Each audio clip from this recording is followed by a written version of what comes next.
You're part of the permanent staff with Golfarama, and you travel to all the pro tours around the country. Are you able to tell us exactly what your functions are and how you go about them?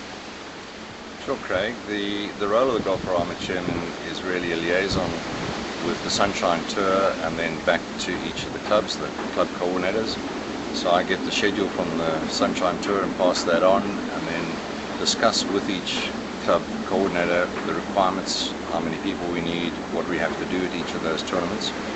I personally travel to all the summer events, the bigger events.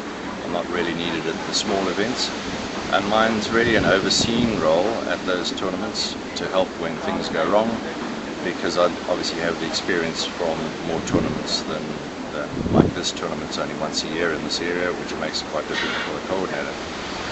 On top of that, I negotiate with the Sunshine Tour a fee per tournament, so we get paid for our services, and most of that money, and I'm talking over 80% of that money, then goes back into junior golf, essentially, projects with boys golf, girls golf, disabled.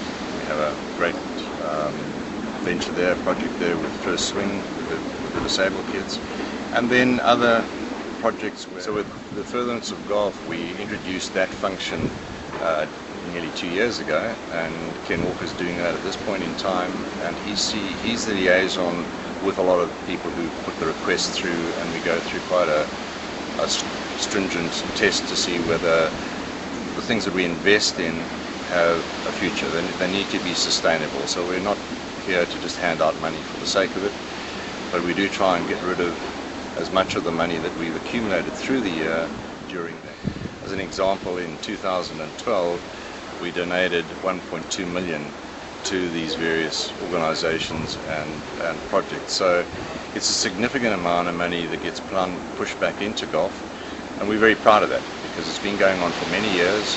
Golfarama started in the middle 60s when there was no information for golfers as to who was leading, where they were on the golf course, and Nomad started that whole venture, and from there it's grown and grown to the point where today there's full live scoring. That system's owned by the Sunshine Tour. They own the equipment, and we provide the manpower service so that it doesn't matter where you are in the world, you can follow your favorite player and it's up to the minute reporting. And as I'm sure my coordinator said, there's also a link to TV, and we're very conscious of the fact that TV is being boomed around the world, and what's shown on the course needs to be the same as what's shown on TV. So that's really a quick overview of what we do. It's a very important function. It's a very important function not just to the tour but also within Nomads, as it's another way of supporting the furtherance of golf. Thanks, Henry. Enjoy the rest of the Africa Open.